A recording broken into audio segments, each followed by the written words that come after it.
Imagine só, você nasce em um mundo onde o sobrenatural não é apenas uma história de terror, mas uma realidade que molda cada passo da sua vida. Essa é a trajetória de Rita, uma mulher que cresceu entre rezas católicas e rituais obscuros, dividida entre o amor a Deus e os grilhões do ocultismo. Hoje, ela compartilha conosco sua jornada impressionante, como escapou das sombras que a perseguiam desde o ventre e como até lançou um feitiço de amor sobre o próprio ex-marido. Uma história que você não pode deixar de ouvir. Rita carrega no sangue as raízes de duas Cubas distintas. Do lado materno, Havana, uma mistura de sangue espanhol e britânico, criação de classe média, com uma mãe dedicada ao lar e um pai mecânico de mãos habilidosas. A família, de tradição católica, tinha um pé firme na igreja, mas o outro mergulhado em práticas que iam muito além do altar. Sua avó, apesar da devoção, possuía dons espirituais que decidiu usar para o lado errado. Era médium, canalizadora, lia folhas de chá, interpretava taros. E havia algo mais, um espírito africano, sem qualquer ligação sanguínea, que tomava conta dela para transmitir mensagens a quem buscava respostas.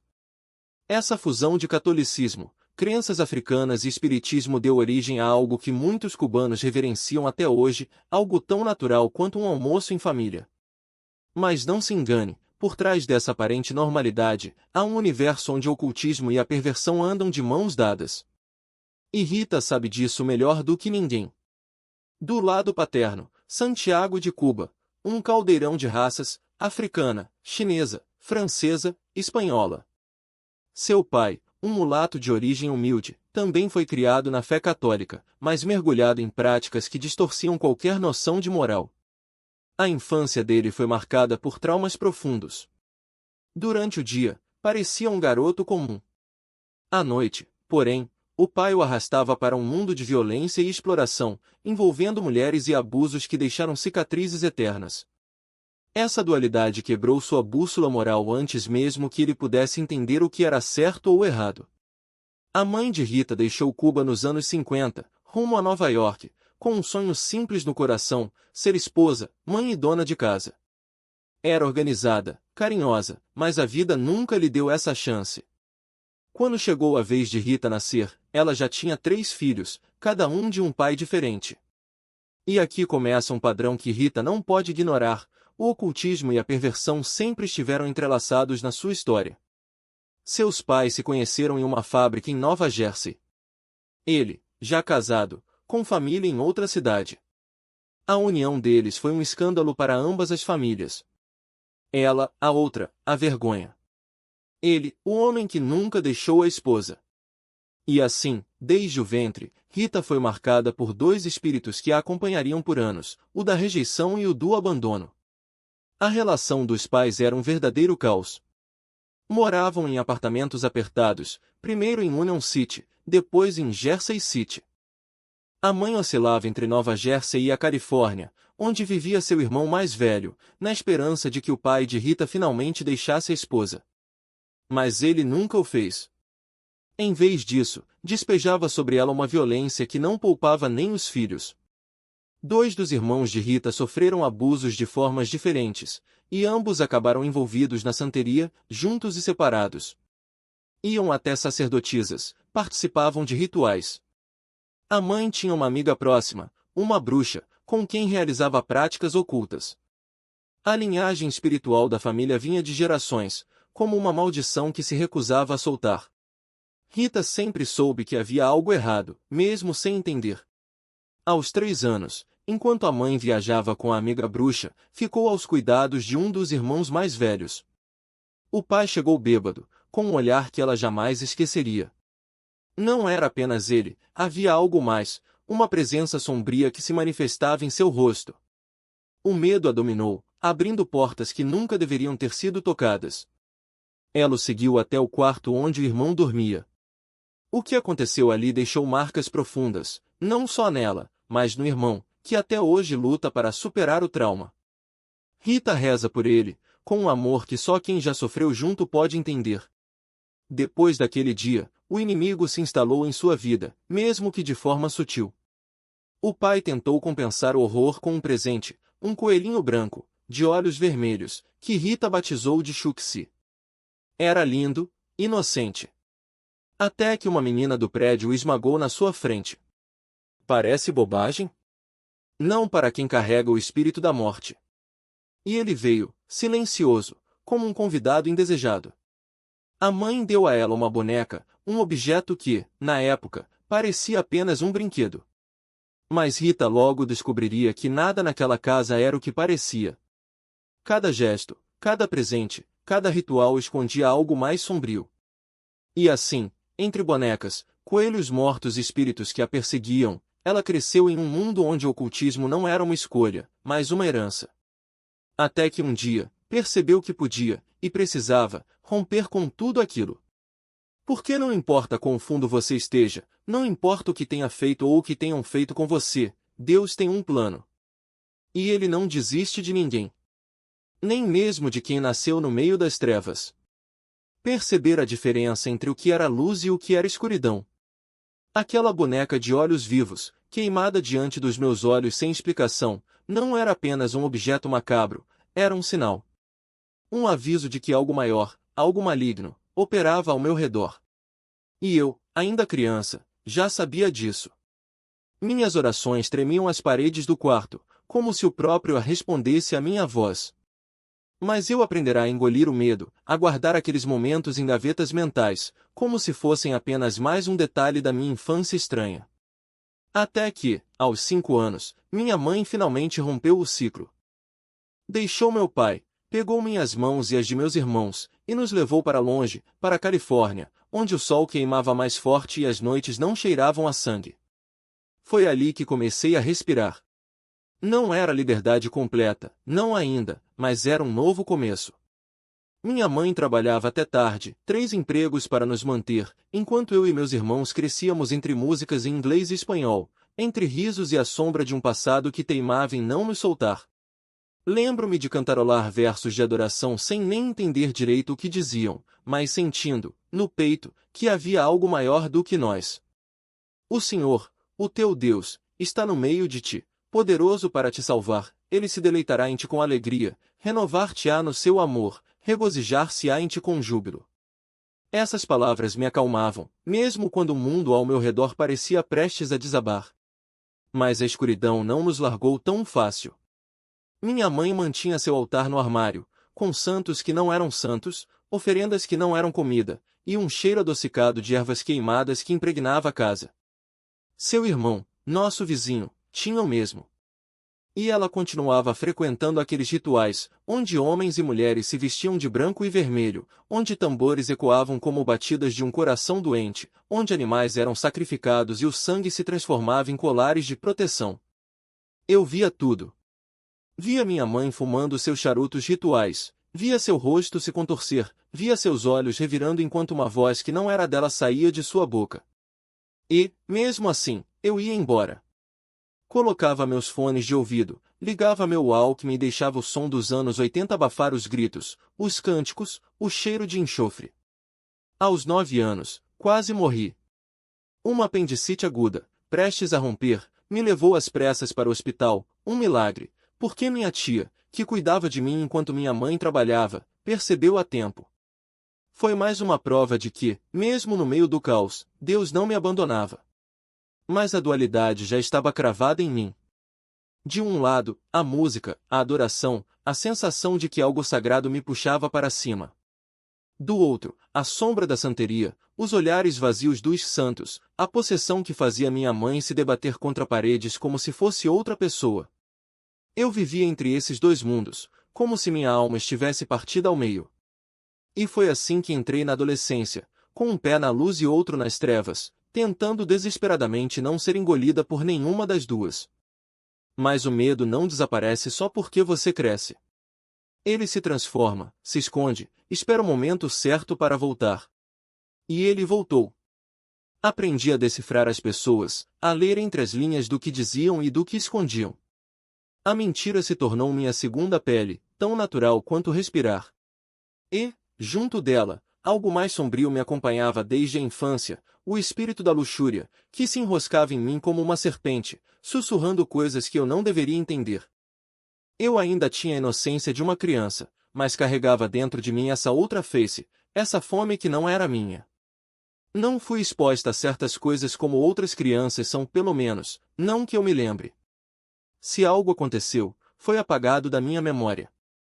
Mas até ser libertada, há quase uma década, essa luta não me deixou.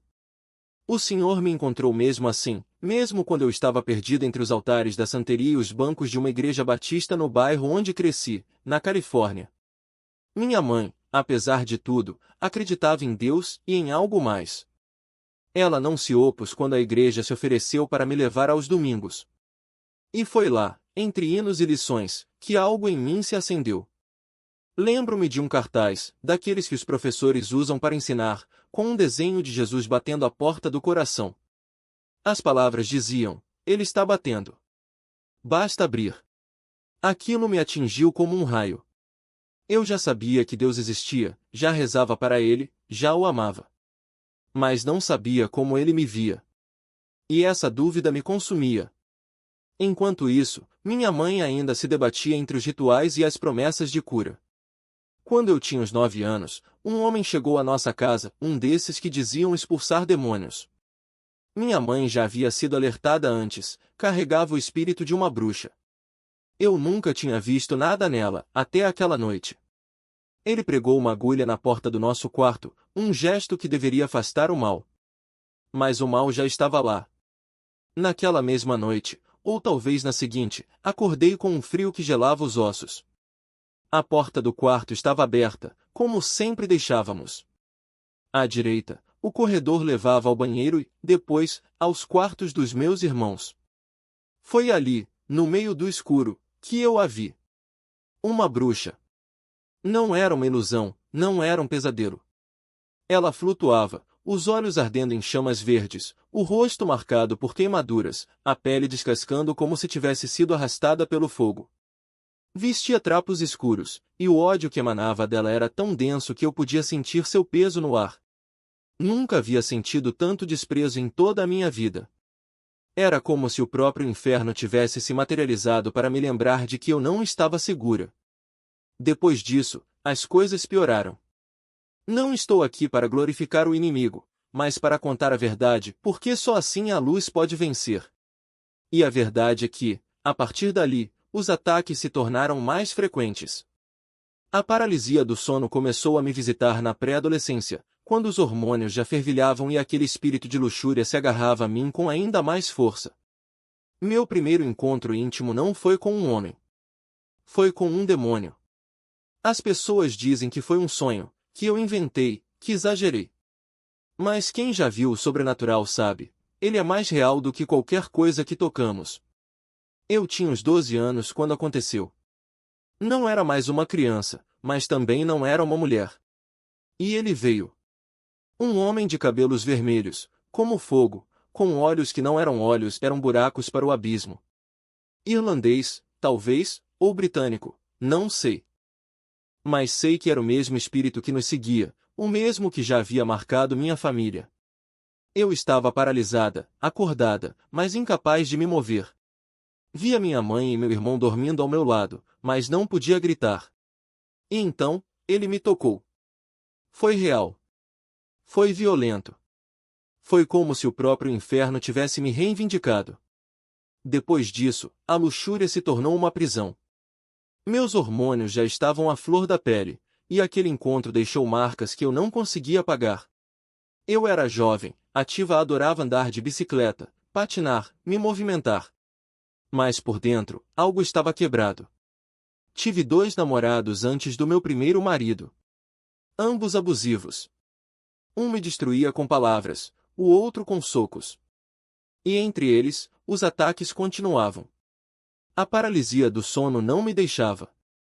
Às vezes, era uma vez por semana. Outras, 2. E os demônios incubus, sucubus, não sei, aprendiam a se disfarçar. Chegavam como meu namorado, me enganavam, e quando eu percebia, já era tarde demais. Vi outras aparições. Uma vez, com meu primeiro namorado, estávamos juntos quando algo mudou no ar. Não usávamos drogas, nunca experimentei nada disso. Mas o mal estava ali, pairando, esperando. E eu sabia que não era ele. Nunca foi ele. Eu nunca tinha parado para questionar. O inimigo é mestre em distorcer a realidade, em fazer você acreditar que o problema é você, que o erro está em suas escolhas, que a culpa é sua por não ser forte o suficiente. E eu caí nessa armadilha. Durante anos, aceitei que aquele ciclo de amor e ódio, de promessas quebradas e reconciliações forçadas, era apenas o jeito dele. Que eu precisava aguentar, porque, no fundo, ele me amava. Mas como amar alguém que te destrói aos poucos? Como acreditar em palavras doces quando, no dia seguinte, elas se transformavam em veneno? Aquele feitiço não era só um ritual. Era uma prisão. Uma corrente que nos prendia um ao outro, mesmo quando tudo gritava para eu correr. E o pior? Eu sentia o peso daquela ligação. Não era só ele que mudava de humor de uma hora para outra, eu também. Um dia, estava determinada a ir embora, no outro, me convencia de que ele merecia mais uma chance. Era como se algo dentro de mim lutasse contra minha própria vontade. E, na época, eu não entendia que não era só amor. Era algo mais sombrio, algo que se alimentava da minha dor e da minha esperança. Quando finalmente consegui me afastar, em 2016, foi como arrancar uma parte de mim. Não porque eu ainda o amasse, mas porque aquele vínculo artificial havia deixado marcas profundas. E o mais assustador? Mesmo depois de anos, mesmo depois de ter conhecido a verdade, às vezes ainda sinto os ecos daquela escuridão. Não como antes, não mais como uma corrente que me arrasta, mas como um sussurro distante, tentando me convencer de que eu nunca vou ser livre de verdade. Mas eu sei que não é assim. Porque, no meio de toda aquela confusão, Deus estava lá. Mesmo quando eu o empurrava para o canto da minha vida, Ele nunca me abandonou. E foi só quando parei de buscar respostas nos lugares errados, nas cartas, nos feitiços, nos homens que prometiam preencher o vazio, que encontrei a verdadeira liberdade. Não a liberdade de fazer o que eu queria, mas a liberdade de ser quem eu realmente era. Sem máscaras, sem disfarces, sem demônios se passando por amor. E de verdade. Eu carreguei essa bagagem por anos. Desde meados dos anos 90, quando tudo começou, até o momento em que, mesmo depois de ter conhecido a Cristo, ainda lutava para ouvir sua voz. Porque, quando Deus fala, é suave. Tão suave que, muitas vezes, a gente confunde com o próprio medo, com a dúvida, com a voz da carne que insiste em dizer, isso não é real. Você está imaginando coisas. E eu ouvi. Ouvi sim. Mas estava em negação. Como se minha alma soubesse a verdade, mas minha mente teimasse em trancá-la num cárcere de justificativas. A pior parte? Eu não tinha família no meio-oeste. A família dele se tornou a minha. E quando o casamento acabou, porque Deus confirmou, sem sombra de dúvida, que não era para ser, foi como perder um pedaço de mim. Não porque eu amasse como deveria, mas porque, no meio do caos, ele era o único porto que eu conhecia. E os portos, mesmo os ruins, dão uma falsa sensação de segurança. Nós tivemos momentos bons, sim.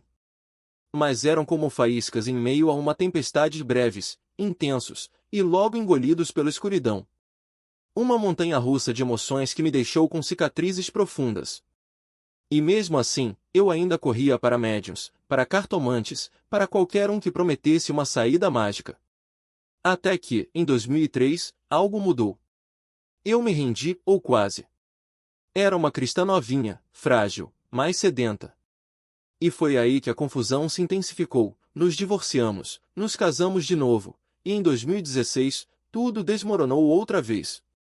Só que, dessa vez, havia algo diferente, eu já conhecia a verdade. Mas o ocultismo? Ah, ele não solta fácil. Mesmo depois de ter nascido de novo, eu ainda recorri a ele. Como se, no fundo, não confiasse plenamente no poder de Deus. Nossa vida era um ciclo de bênçãos e maldições. Um dia, estávamos abençoados, no outro, o inferno se instalava. Até que, finalmente, o Senhor abriu uma porta. Não precisei forçar nada. Ele simplesmente mostrou o caminho. Mas, mesmo assim, eu hesitei. Em vez de correr para os braços de Cristo, fui atrás de um vidente, um homem que se dizia especialista em energias, em forças que eu nem entendia. E ele começou a mexer com coisas que não deveria. Como Saul, que procurou a pitonisa de Endor em desespero, eu busquei uma garantia. Uma confirmação de que o divórcio era a escolha certa. E o que aconteceu? O pecado se multiplicou. A luxúria, as fantasias, os ataques espirituais, tudo se intensificou. Vozes sussurrando no escuro. Visões entre o sono e a vigília. E eu, paralisada, literalmente, na cama, vendo coisas que não eram deste mundo. Lembro-me de uma noite em especial. Já estávamos dormindo em quartos separados, meu ex-marido e eu. E então, ele apareceu. Um homem ou algo que se passava por sentou-se na beira da minha cama enquanto eu estava presa naquele estado entre o sono e a paralisia. Ele me olhou, riu com uma gargalhada sinistra e disse: "Tudo vai ficar bem." E eu senti o colchão afundar com o peso dele, como se fosse real. Quando ele se foi, o peso sumiu. Mas a sensação de terror ficou. Era real. Tão real quanto a porta que Deus já tinha aberto para mim. Meu marido, então, tomou decisões que me deram uma saída bíblica. E eu, finalmente, aceitei. Mas não sem luta. Porque, mesmo sendo uma cristã, eu ainda era escrava da minha carne. Tentava andar com Deus, não só por mim, mas pelo meu filho. Encontramos uma igreja que parecia um refúgio, um lugar onde as pessoas oravam, amavam e não julgavam. Mas eu ainda guardava segredos. Ainda carregava o peso de uma vida inteira mergulhada em coisas que não entendia. E, no meio de tudo isso, em 2016, comecei o processo de divórcio. Aluguei um apartamento, dividi a guarda do meu filho, e mergulhei de cabeça naquela nova fase. Mas a libertação ainda não tinha chegado. Foi numa noite, numa daquelas reuniões na igreja, que o Espírito Santo tocou meu coração. Eu chorei. Chorei muito. Não entendia por quê. Era como se algo dentro de mim estivesse se quebrando, mas eu não sabia o que era. E então, em dezembro de 2016, o divórcio foi finalizado. Mas a batalha estava longe de acabar. Até meu filho, ainda pequeno, percebeu. "Mãe, por que você ainda fala com aquele homem?" ele me perguntou um dia. E eu congelei. Porque era verdade. Eu ainda pagava por trabalhos espirituais, por feitiços de proteção, por promessas vazias. Até que, num momento de convicção, olhei para mim mesma no espelho. E o que vi me assustou. Não eram os anos de casamento falido, nem as noites em claro. Era algo mais profundo. Meus olhos estavam vazios. Como se eu carregasse séculos de escravidão. Como se minha alma fosse mais velha do que meu corpo. E eu estava cansada. Foi então que um casal da igreja se aproximou. O marido, um homem de Deus, tinha o dom da palavra de conhecimento e do discernimento. Ele olhou para mim e disse: "Julie, você está presa." E eu chorei de novo. Porque era verdade. Contei a ele sobre o ocultismo, sobre as gerações de práticas que eu nem sabia que corriam no meu sangue. Sobre como, mesmo depois de conhecer Jesus, eu ainda me sentia amarrada. "Estou exausta", eu disse. Como se tivesse vivido 1000 vidas, e todas elas fossem uma prisão. Ele não hesitou. "Há um casal que faz ministração de libertação. Acho que eles podem te ajudar." E foi assim que, no início de 2017, eu os conheci. 5 meses de orações, de quebrantamento, de libertação. Eles não usavam métodos complicados, apenas a palavra de Deus, orações baseadas nas Escrituras, e o poder do nome de Jesus. Ela tinha o dom do discernimento, e juntos, eles me guiaram. Às vezes, eu caía no chão, libertando espíritos que nem sabia que habitavam em mim. Outras vezes, era só paz. Mas, no fim, eu saí diferente. Como se tivesse nascido de novo. De verdade. Como se ele estivesse abençoando aquele momento. E eu, naquele sonho, sabia, esse é o homem que Deus preparou para mim. Não era só uma esperança, não era um desejo do meu coração, era uma confirmação do céu. Jesus estava ali, presente, aprovando. E o mais lindo? Meu marido, naquele sonho, já tinha o mesmo amor pelo Senhor que eu carregava. Não precisei convencê-lo, não precisei lutar por isso. Deus já tinha trabalhado nele antes mesmo de eu conhecê-lo. E sabe o que aconteceu depois? Em pouquíssimo tempo, a vida começou a se alinhar de um jeito que só podia ser sobrenatural. Eu o encontrei, não por acaso, não por esforço meu, mas porque Deus já tinha escrito cada detalhe. E quando nos conhecemos, foi como se o próprio Espírito Santo dissesse: aqui está. É Ele. Não houve dúvidas, não houve inseguranças. Era a paz. Era a certeza. Era o cumprimento de uma promessa que eu nem sabia que Deus tinha feito para mim. Mas não pense que foi fácil. Depois daquela temporada de libertação, veio o tempo de aprender a viver na liberdade. Eu tinha que reaprender a confiar, a não me apegar às feridas do passado, a não deixar que o medo de ser machucada de novo me paralisasse. E foi aí que Deus me mostrou algo poderoso: a cura não é só sobre o que Ele tira de nós, mas sobre o que Ele coloca no lugar. Ele não me deixou vazia. Ele me encheu do seu espírito, da sua paz, do seu amor, um amor que não falha, que não desiste, que não me deixa sozinha. E hoje, quando olho para trás, vejo que cada lágrima, cada luta, cada momento de quebrantamento valeu a pena. Porque Deus não só me libertou, Ele me restaurou. Ele me deu uma família que eu não merecia, um marido que me ama como Cristo ama a igreja, um propósito que vai além do que eu poderia sonhar. E o mais incrível? Ele fez isso não porque eu era perfeita, mas porque Ele é fiel. Então, se você está lendo isso e se sente cansado, se acha que a sua história não pode mudar, eu te digo: Deus não terminou com você. O que Ele fez por mim, Ele pode fazer por você. Ele é especialista em transformar cinzas em beleza, dor em propósito, escravidão em liberdade. Basta dizer sim e deixar que Ele faça o resto.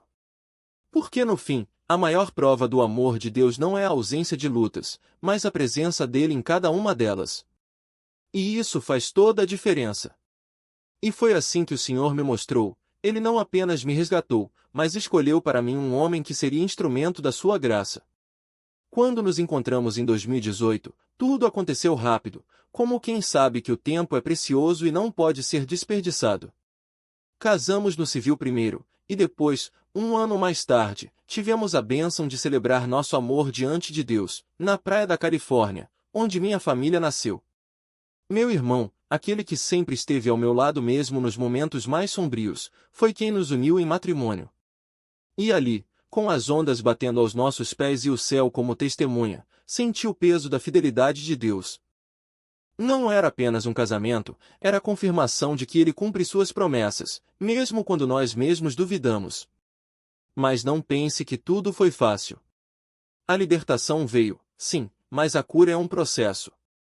40 anos vivendo nas trevas deixam marcas. O ocultismo foi trancado para sempre, mas as feridas? Essas precisam de tempo, de paciência, de um Deus que não desiste de nós. E Ele não desistiu. A cada dia, Ele tem purificado meu coração, arrancado as raízes do passado e me mostrado que até as partes mais escuras da alma podem ser iluminadas pela sua luz. Não é sobre perfeição, é sobre rendição. Sobre dizer: aqui estou, Senhor. Faz de mim o que quiseres. E sabe o que mais? O casamento, a família, as lutas do dia a dia, tudo isso tem sido escola. Aprendemos a amar não como o mundo ama, mas como Cristo amou, com sacrifício, com paciência, com perdão. Meu marido tem um filho, eu tenho o meu, e juntos temos descoberto que a graça de Deus é suficiente até para os desafios que parecem maiores do que nós. Porque, no fim, não são as circunstâncias que definem nossa história, é a nossa resposta a elas.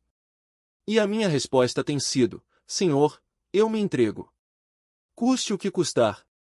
Já me disseram: você trabalha numa escola, não é um ministério grandioso. Mas eu respondo: não existe ministério pequeno quando se faz para Deus.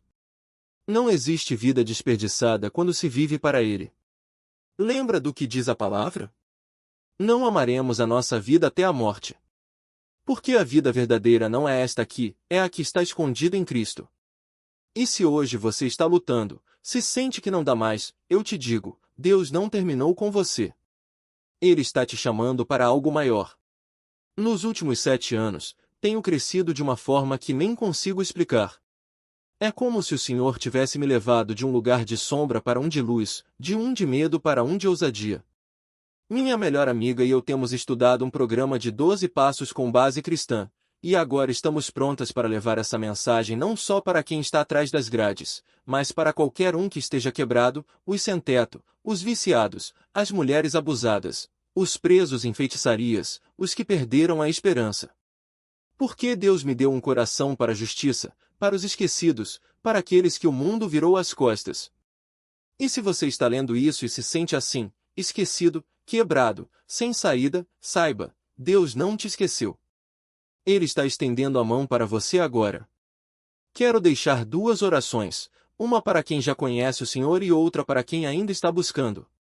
Porque a verdade é que Deus ama a todos, os salvos e os perdidos, e está esperando apenas que os olhos do coração se abram. Não importa o que o homem tenha feito, não importa quão escuro seja o passado, a misericórdia de Deus é maior. E uma das maiores lições que ele me ensinou foi o perdão. Ainda há pessoas na minha família que lutam com isso, mas eu escolho perdoar, porque o perdão não é para o outro, é para mim. É a chave que abre as portas da liberdade. Vamos começar com o Salmo 131, que diz: Senhor, o meu coração não é orgulhoso, nem os meus olhos são arrogantes. Não me envolvo com coisas grandiosas nem maravilhosas demais para mim. De fato, acalmei e sosseguei a minha alma. Como uma criança desmamada se aquieta nos braços de sua mãe, assim a minha alma está quieta em mim. Põe a sua esperança no Senhor, ó Israel, desde agora e para sempre. Que essas palavras sejam um bálsamo para a sua alma hoje. E agora, uma oração para os que já conhecem a Cristo. Pai Celestial, agradeço-te por este momento. Quando Jesus morreu na cruz, ele não o fez apenas por aqueles que já conheciam a religião, mas especialmente por aqueles que estavam perdidos, e também por nós, que precisamos viver a nossa salvação. Como diz em Tito 3:3-7, porque nós também, outrora, éramos insensatos, desobedientes, desgarrados, escravos de toda a sorte de paixões e prazeres, vivendo em malícia e inveja, odiosos e odiando-nos uns aos outros.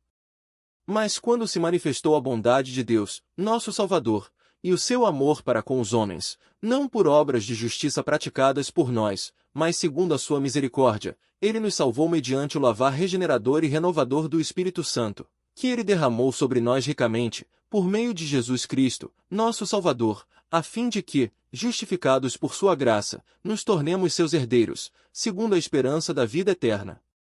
Senhor, que possamos viver essa verdade. Que não nos esqueçamos de onde viemos e para onde vamos. E que, como diz Isaías 12:2, eis que Deus é a minha salvação, confiarei e não temerei, porque o Senhor Deus é a minha força e o meu cântico, ele se tornou a minha salvação. Que essa seja a nossa canção, a nossa força, a nossa esperança. E agora, para aqueles que ainda não conhecem o Senhor, Pai, eu oro para que os olhos de todos que ouviram este testemunho sejam abertos. Que o teu Espírito se mova poderosamente em suas almas e que eles venham a se render e confiar em ti. Dá-lhes uma perspectiva eterna, discernimento, sabedoria e um coração de carne, capaz de receber o dom da salvação pelo poder do teu sangue. Que eles vejam a verdade do teu amor e não guardem rancor contra seus semelhantes, frágeis e pecadores como todos nós.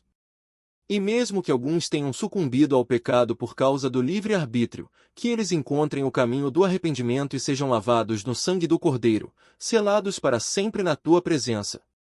Em nome de Jesus, eu oro. E para encerrar, deixo com vocês Isaías 61:3, a fim de consolar os que choram em Sião, para lhes dar uma coroa de beleza em vez de cinzas, óleo de alegria em vez de luto, veste de louvor em vez de espírito angustiado, a fim de que sejam chamados carvalhos de justiça, plantados pelo Senhor para a sua glória. Que essa seja a sua história. Que você troque as cinzas por beleza, o luto por alegria, a angústia por louvor. Porque Deus não te chamou para viver na escuridão, Ele te chamou para brilhar. No nome de Jesus, eu declaro, Eu sou a luz do mundo. Quem me segue não andará em trevas, mas terá a luz da vida. Amém.